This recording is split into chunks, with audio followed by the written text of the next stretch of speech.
ಸ್ನೇಹಿತರೆ ನಮಸ್ಕಾರ, ನಾನು ವೀರನಗೌಡ. ಸ್ನೇಹಿತರೆ, ಇತ್ತೀಚಿನ ದಿನಗಳಲ್ಲಿ ನಾವು ಒಂದಷ್ಟು ವಿಚಾರಗಳನ್ನ ಗಮನಿಸ್ತಾ ಇದ್ದೇವೆ.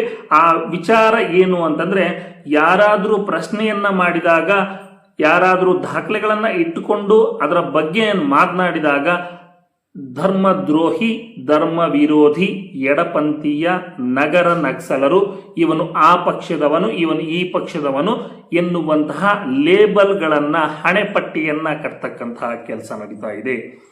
ಸ್ನೇಹಿತರೆ, ಒಂದನ್ನು ನಾನು ಹೇಳಲಿಕ್ಕೆ ಇಚ್ಛೆ ಪಡ್ತೀನಿ. ಯಾವುದೇ ಲೇಬಲ್ ಅನ್ನ ಅಂಟಿಸಿದಾಕ್ಷಣ ಸತ್ಯ ಸುಳ್ಳಾಗ್ತದೆಯೇ? ಇಲ್ಲ, ಇಲ್ಲವೇ ಇಲ್ಲ ಎನ್ನುವಂತಹದ್ದು ಪ್ರಜಾಪ್ರಭುತ್ವದಲ್ಲಿ ಪ್ರತಿಯೊಬ್ಬ ನಾಗರಿಕನಿಗೂ ಕೂಡ ಪ್ರಶ್ನೆ ಮಾಡತಕ್ಕಂತ ಹಕ್ಕಿದೆ. ಅದು ಪ್ರಜಾಪ್ರಭುತ್ವದ ಒಂದು ಭಾಗ ಎನ್ನುವಂತಹದ್ದು. ಇಲ್ಲಿ ಸತ್ಯಕ್ಕೆ ಯಾವ ಧರ್ಮದ ಆಸ್ತಿಯೂ ಇಲ್ಲ, ಯಾವ ಪಕ್ಷವೂ ಇಲ್ಲ, ಸತ್ಯಕ್ಕೆ ಯಾವ ಮತವೂ ಇಲ್ಲ, ಸತ್ಯಕ್ಕೆ ಯಾವ ಪಂಥವೂ ಇಲ್ಲ ಎನ್ನುವಂಥದ್ದನ್ನ ನಾನು ಇಲ್ಲಿ ಹೇಳಲಿಕ್ಕೆ ಇಚ್ಛೆ ಪಡ್ತಾ ಇದ್ದೀನಿ. ನಾವು ಯಾವತ್ತಿಗೂ ಕೂಡ ಪ್ರಕೃತಿಯ ಒಂದು ಭಾಗವಾಗಿ ಪ್ರಕೃತಿಯನ್ನ ಆರಾಧಿಸಿ ನಾವು ಹೋಗಬೇಕೇ ಹೊರತು ಇವತ್ತು ಪ್ರಕೃತಿಯ ವಿರುದ್ಧ ಹೋಗ್ತಕ್ಕಂತಹ ಕೆಲಸಗಳನ್ನ ನಾವು ಇವತ್ತು ಮಾಡಬಾರ್ದಾಗಿದೆ. ನಾವು ಹೇಳೋದಿಷ್ಟೇ, ತಾವು ಯಾವತ್ತಿಗೂ ಕೂಡ ಒಂದಿಷ್ಟು ದಾಖಲೆಗಳನ್ನ ಪರಿಶೀಲಿಸಿ ಅದನ್ನ ನಿಖರತೆಯಿಂದ ಅದನ್ನ ಒಂದು ಸಂಶೋಧನಾತ್ಮಕವಾಗಿ ಅಥವಾ ಅನುಭವಿದಾರರಾಗಿ ಅದನ್ನ ತಿಳಿದುಕೊಂಡ್ಬಿಟ್ಟು ನಂತರವಾಗಿ ಮಾತನಾಡಿ ಯಾವುದೇ ಒಂದು ಲೇಬಲ್ ಅಂಟಿಸಿದಾಕ್ಷಣ ಸತ್ಯ ಸುಳ್ಳು ಆಗುವುದಿಲ್ಲ ಎನ್ನುವಂತಹ ಮಾತನ್ನು ನಾನು ಇಲ್ಲಿ ಹೇಳಲಿಕ್ಕೆ ಇಚ್ಛೆ ಪಡ್ತಾ ಇದ್ದೀನಿ.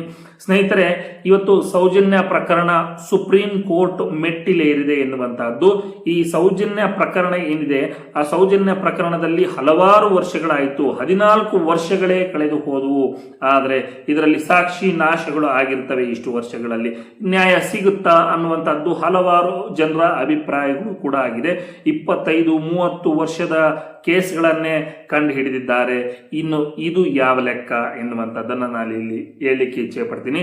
ಆದರೆ ಆ ಏನು ತನಿಖೆಯನ್ನ ಮಾಡುವವರು ಯಾವತ್ತೂ ಕೂಡ ಸರಿಯಾದ ರೀತಿಯಲ್ಲಿ ಒಂದು ಶಿಸ್ತುಬದ್ಧವಾಗಿ ಮತ್ತು ಆತ್ಮಸಾಕ್ಷಿಯಾಗಿ ಅವರು ಕೆಲಸ ಮಾಡಬೇಕು ಅನ್ನುವಂಥದ್ದು ಒಂದೇ ಬಾಕಿ.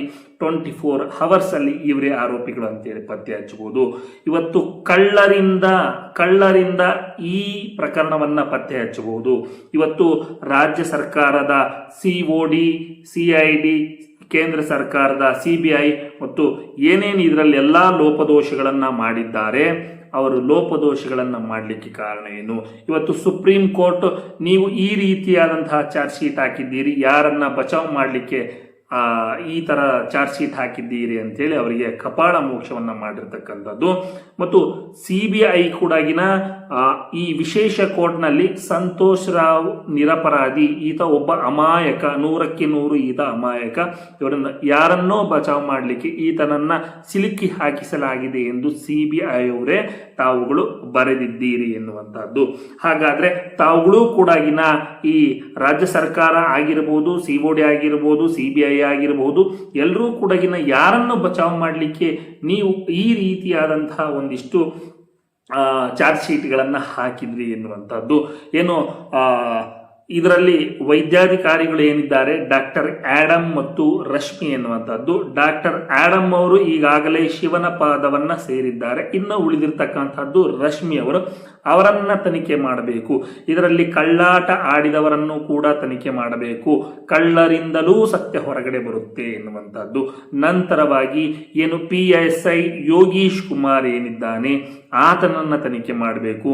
ಇದರಲ್ಲಿ 13 ದಿನಗಳ ಗಟ್ಟಲೆ 12 ದಿನಗಳ ಗಟ್ಟಲೆ ಏನು ವೆಜಿನಲ್ ಸ್ವಾಬ್ ಅನ್ನ ಸ್ಟೇಷನ್ ಅಲ್ಲಿನೇ ಇಟ್ಕೊಂಡ್ರು. ಅದನ್ನ ಸರಿಯಾಗಿ ಪ್ಯಾಕ್ ಮಾಡದೇ ಅವರಿಗೆ ತಲುಪಿಸಲೇ ಇಲ್ಲ. ಅಲ್ಲಿ ಏನು ಸಾಕ್ಷ್ಯಾಧಾರಗಳಿದ್ವು ಅವನ್ನ ಯಾವನ್ನು ಕೂಡ ಕಲೆಕ್ಟ್ ಮಾಡಿಕೊಳ್ಳಿಲ್ಲ ಅನ್ನುವಂಥದ್ದನ್ನ ಅವರನ್ನ ಹಿಡಿದು ಅವರನ್ನ ತಪ್ಪಿತಸ್ಥ ಸ್ಥಾನದಲ್ಲಿ ಕೂರಿಸಿ, ಇಲ್ಲ ಅಂತಂದ್ರೆ ನೀವು ಗಲ್ಲು ಶಿಕ್ಷೆಗೆ ಒಳಪಾಡ್ತೀರಿ ಅನ್ನೋದಾದ್ರೆ ಅವರೆಲ್ಲರೂ ಕೂಡ ಬಾಯಿ ಬಿಡ್ತಾರೆ. ಇನ್ನು DYSP ರಿಟೈರ್ಡ್ ರುದ್ರಮುನಿ ಅಂತವರು, ಇವತ್ತು ಅವರು ತಾಳಕ್ಕೆ ತಕ್ಕಂತೆ ಅವತ್ತು ನೃತ್ಯ ಮಾಡಲಿಕ್ಕೆ ಬರಲಿಲ್ಲ.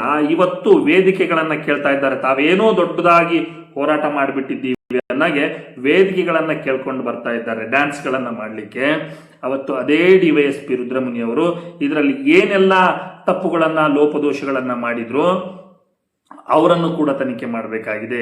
ಇದರಲ್ಲಿ ಯಾರ್ಯಾರೆಲ್ಲ ತಪ್ಪಿತಸ್ಥರಿದ್ದಾರೆ ಎಲ್ಲರನ್ನೂ ಕೂಡ ತನಿಖೆಗೆ ಒಳಪಡಿಸಬೇಕಾಗಿದೆ. ಅಕ್ವಿಟಲ್ ಕಮಿಟಿ ಏನು ರಚನೆ ಮಾಡಿದ್ರು, ಆ ಅಕ್ವಿಟಲ್ ಕಮಿಟಿ ರಚನೆ ಆದಂತಹ ಸಂದರ್ಭದಲ್ಲಿ ಏನು ರಶ್ಮಿ ಅವರ ಏನು ಇದರಲ್ಲಿ ಲೋಪದೋಷಗಳು ಇದ್ದಾವೆ ಅವರನ್ನ ವಜಾ ಮಾಡಲಾಗಿತ್ತು, ಮತ್ತೆ ನಂತರ ಹುದ್ದೆಗೆ ಸೇರಿಸ್ಕೊಳ್ತಾರೆ. ಅವರನ್ನು ಕೂಡ ಎನ್ಕ್ವೈರಿ ಮಾಡಬೇಕಾಗಿತ್ತು ರಶ್ಮಿ ಅವರನ್ನ ಎನ್ಕ್ವೈರಿನೇ ಮಾಡಲಿಲ್ಲ. ಅಕ್ವಿಟಲ್ ಕಮಿಟಿ ರಚನೆ ಆಗಿದ್ದು ಕೂಡಗಿನ ಸ್ವತಃ ಸೌಜನ್ಯ ತಾಯಿಗೆ ಗೊತ್ತಿರಲಿಲ್ಲ. ಇವೆಲ್ಲರೂ ಕೂಡಗಿನ ಪಾಲುದಾರರಾಗಿದ್ದಾರೆ. ಇವರೆಲ್ಲರನ್ನೂ ಕೂಡಗಿನ ತನಿಖೆ ಮಾಡಲೇಬೇಕಾಗುತ್ತೆ ಎನ್ನುವಂಥದ್ದು. ನಂತರದಲ್ಲಿ CBI ಕೂಡಗಿನ ಏನು ಸೌಜನ್ಯ ಸತ್ತಿರುವಂತಹ ಸ್ಪಾಟ್ಗೆನೆ ಕಾಲಿಟ್ಟಿಲ್ಲ ಎನ್ನುವಂಥದ್ದು ರೀಜಾಯಿಂಟ್ ಆರ್ಡರ್ ಅಲ್ಲಿ ಬರೆದಿರ್ತಕ್ಕಂಥದ್ದು. ಇವರು ಅಂದ್ರೆ ಯಾರೋ ಬರೆದಿದ್ದನ್ನ ಇವರು ನಾವು ಬರೆದಿದ್ದೀವಿ ಅಂತೇಳಿ ಯಾರೋ ಬರೆದಂತಹ ವಿವರಗಳನ್ನ ನಾವು CBIನವರು ಬರೆದ ವಿವರ ಅಂತೇಳಿ ಕಚೇರಿಯಲ್ಲಿ ಕೂತ್ಕೊಂಡು ಬರಲಿಕ್ಕೆ ಈ CBIನವರು ಬೇಕಾಗಿತ್ತ? ಹಂಗಾಗಿ ಇವ್ರೇನು ಬೇಕಾಗಿರಲಿಲ್ಲ. ಹಾಗಾಗಿ ಸುಪ್ರೀಂ ಕೋರ್ಟ್ ನೀವು ಮಾಡಿದಂತಹ ಲೋಪದೋಷಗಳು, ನೀವು CBI ಲೂಪ್ ಹೋಲ್ಸ್ ಮಾಡಿದೆ, ನೀವು ಡ್ಯಾಮೇಜ್ ಅನ್ನ ಮಾಡಿದ್ದೀರಿ ಅಂತೇಳಿ CBIಗೆ ಸುಪ್ರೀಂ ಕೋರ್ಟ್ ಸೌಜನ್ಯ ತನಿಖೆಗೆ ಅವಕಾಶವನ್ನ ಮಾಡಿಕೊಟ್ಟಿಲ್ಲ ಎನ್ನುವಂಥದ್ದು. ತದನಂತರದಲ್ಲಿ ಬರೋದಾದ್ರೆ ಈಗ ರಾಜ್ಯ ಸರ್ಕಾರ SIT ರಚನೆಗೆ ಸಿದ್ಧ ಇದೆ ಅಂತ ಹೇಳಿ ಕೊಟ್ಟಿದ್ದಾರೆ. ಆದರೆ ಸುಪ್ರೀಂ ಕೋರ್ಟ್ ಅವರಿಗೆ ಕೂಡ ಇನ್ನ ಅವಕಾಶ ಕೊಟ್ಟಿಲ್ಲ.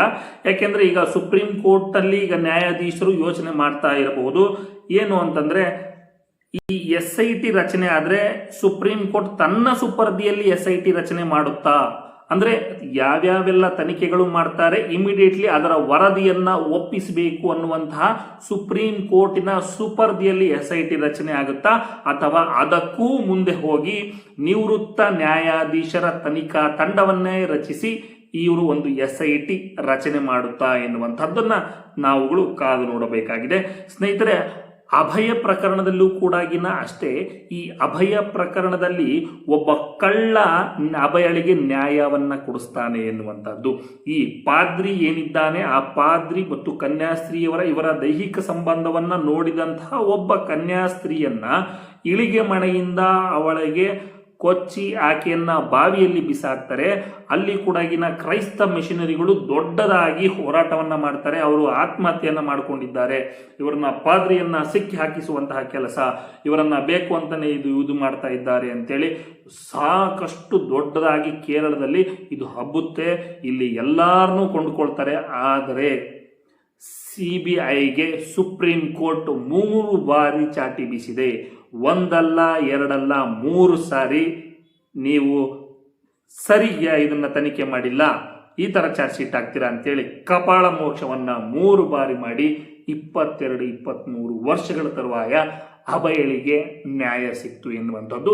ಇದರಲ್ಲಿ ಒಬ್ಬ ಕಳ್ಳನನ್ನ ಹಿಗ್ಗಾಮುಗ್ಗ ಹೊಡಿತಾರೆ. ಆದರೆ ಆತ ಯಾವುದೇ ಕಾರಣಕ್ಕೂ ಜಗ್ಲಿಲ್ಲ. ನಾನು ಕಳ್ಳನಿರಬಹುದು, ಆತ ಹೇಳ್ತಾನೆ ನ್ಯಾಯಾಧೀಶರಿಗೆ, ಸ್ವಾಮಿ ನಾನು ಕಳ್ಳನಿರಬಹುದು, ನಾನು ಒಬ್ಬ ಕಳ್ಳ, ಆದರೆ ನಾನು ನನ್ನ ಊಟಕ್ಕೋಸ್ಕರ ನಾನು ಒಬ್ಬ ಕಳ್ಳನಾಗಿದ್ದೆ, ನಾನು ಅಡಿಕೆಯನ್ನ ಕಳ್ಳತನ ಮಾಡ್ತಾ ಇದ್ದೆ. ಅವತ್ತು ಕ್ರೈಸ್ತ ಪಾದ್ರಿಯ ಒಂದು ಸ್ಥಳಕ್ಕೆ ನಾನು ಹೋಗಿದ್ದೆ ಕಳ್ಳತನ ಮಾಡಲಿಕ್ಕೆ. ಆದರೆ ನನಗೂ ಕೂಡ ಒಬ್ಬ ಮಗಳಿದ್ದಾಳೆ, ಹಾಗಾಗಿ ನಾನು ಯಾವುದೇ ಕಾರಣಕ್ಕೂ ಸುಳ್ಳು ಹೇಳಲ್ಲ, ನನ್ನ ಜೀವ ಹೋದ್ರೂ ಪರವಾಗಿಲ್ಲ ಅಂತೇಳಿ ಆತ ನ್ಯಾಯವನ್ನು ಹೇಳ್ತಾನೆ. ಇವತ್ತು ಒಬ್ಬ ಕಳ್ಳ ನ್ಯಾಯವನ್ನ ಕೊಡಿಸ್ತಾನೆ ಎನ್ನುವಂಥದ್ದು. ಅಭಯ ಪ್ರಕರಣದಲ್ಲೂ ಕೂಡ ನ್ಯಾಯ ಸಿಕ್ತು ಎನ್ನುವಂಥದ್ದು. ಇನ್ನು ಪ್ರೇಮಾನಂದ ಪ್ರಕರಣವನ್ನು ಕೂಡ ತಾವುಗಳು ನೋಡಿರ್ಬೋದು. ಅಲ್ಲಿ ಕೂಡ ಅಲ್ಲಿ ದೊಡ್ಡ ಸಾಮ್ರಾಜ್ಯವನ್ನೇ ಕಟ್ಟಿರ್ತಾನೆ. ಆ ದೊಡ್ಡ ಸಾಮ್ರಾಜ್ಯವನ್ನ ಕಟ್ಟಿದ್ರು ಕೂಡ ಅವತ್ತು ಏನು ನೇರವಾಗಿ ತನಿಖೆಯನ್ನ ಮಾಡ್ತಾರೆ, ಆತ್ಮ ಸಾಕ್ಷಿಯಾಗಿ ತನಿಖೆ ಮಾಡ್ತಾರೆ. ಆ ಕಾರಣಕ್ಕೋಸ್ಕರ ಆತನಿಗೆ ದುಪ್ಪಟ್ಟು ಜೀವಾವಧಿ ಶಿಕ್ಷೆ ಅಂದ್ರೆ ವಿಧಿಸಲಾಯಿತು. ಆತ ಪ್ರೇಮಾನಂದ ಹೈಕೋರ್ಟ್ಗೆ ಹೋಗ್ತಾರೆ, ಸುಪ್ರೀಂ ಕೋರ್ಟ್ಗೆ ಹೋಗ್ತಾರೆ, ಅಲ್ಲೂ ಕೂಡ ನ್ಯಾಯ ಸಿಗಲಿಲ್ಲ. ಕೊನೆಗೆ ಜೈಲಲ್ಲೇ ಆತ ಹಾರ್ಟ್ ಅಟ್ಯಾಕ್ ಆಗಿ ಸಾಯ್ತಾನೆ ಎನ್ನುವಂಥದ್ದು. ಹಾಗಾಗಿ ಸ್ನೇಹಿತರೆ, ಸುಪ್ರೀಂ ಕೋರ್ಟಿಂದ ನಮಗೆ ಖಂಡಿತವಾಗ್ಲೂ ಕೂಡ ನ್ಯಾಯ ಸಿಗುತ್ತೆ. ಇಲ್ಲಿ ಆತ್ಮ ಸಾಕ್ಷಿಯಿಂದ ಕೆಲಸ ಮಾಡಬೇಕು ಅಷ್ಟೇ. ಇವರು ಯಾರೋ ಒಬ್ರು ವರದಿಗಳನ್ನ ಕೊಡ್ತಾರೆ ಅಂತೇಳಿ ಅದನ್ನ ತಾವುಗಳು ಬರೆಯೋದಲ್ಲ. ಈ ನಿಜವಾದ ತನಿಖೆ ಅಂದ್ರೆ ಈಗಲೇ ಇರೋದು. ಇಷ್ಟು ವರ್ಷದ ಪ್ರಕರಣದಲ್ಲಿ ಏನು ಪತ್ತೆ ಹಚ್ಚೋದಿದೆಯಲ್ಲ, ಸಾಕ್ಷಿಗಳನ್ನ ಹೆಣೆಯೋದಿದೆಯಲ್ಲ, ಒಂದು ಸಾಕ್ಷಿಗಳಿಂದ ಇನ್ನೊಂದು ಸಾಕ್ಷಿಗಳನ್ನ ಹೆಣಿಬೇಕು. ಇವರು ದಾರಿಯನ್ನು ಕಂಡು ಹಿಡಿದುಕೊಳ್ಬೇಕು, ಹೆಣಿಬೇಕು, ಇವರು ತನಿಖೆ ಮಾಡಿ ಅವ್ರ ನಿಜವಾದ ಅಪರಾಧಿಗಳು ಯಾರು ಅಂತೇಳಿ ಕಂಡುಹಿಡಿಬೇಕು. ಹಾಗಾಗಿ ಸೌಜನ್ಯಳಿಗೆ ನ್ಯಾಯ ಸಿಕ್ಕೇ ಸಿಗುತ್ತೆ ಸುಪ್ರೀಂ ಕೋರ್ಟ್ನಲ್ಲಿ ಎನ್ನುವಂಥದ್ದು ಎಲ್ಲರ ಭರವಸೆ ಕೂಡ ಇದೆ. ಅದು ಖಂಡಿತ ಜಯ ಸಿಕ್ಕೇ ಸಿಗುತ್ತೆ ಅಂಥೇಳಿ ನನ್ನ ಮಾತುಗಳನ್ನು ಮುಗಿಸ್ತಾ ಇದ್ದೇನೆ. ಸ್ನೇಹಿತರೆ, ಈ ಮಾಹಿತಿ ತಮಗೆ ಇಷ್ಟ ಆದರೆ ಲೈಕ್ ಮಾಡಿ ಮತ್ತು ಅಭಿಪ್ರಾಯವನ್ನು ಕಾಮೆಂಟ್ ಮೂಲಕ ಹಂಚಿಕೊಳ್ಳಿ ಮತ್ತು ಇಂತಹ ವಿಶ್ಲೇಷಣಾತ್ಮಕ ಸುದ್ದಿಗಳಿಗಾಗಿ ನಮ್ಮ ಚಾನೆಲನ್ನು ಸಬ್ಸ್ಕ್ರೈಬ್ ಮಾಡಿ. ಧನ್ಯವಾದಗಳು. ಮತ್ತೆ ಭೇಟಿಯಾಗೋಣ.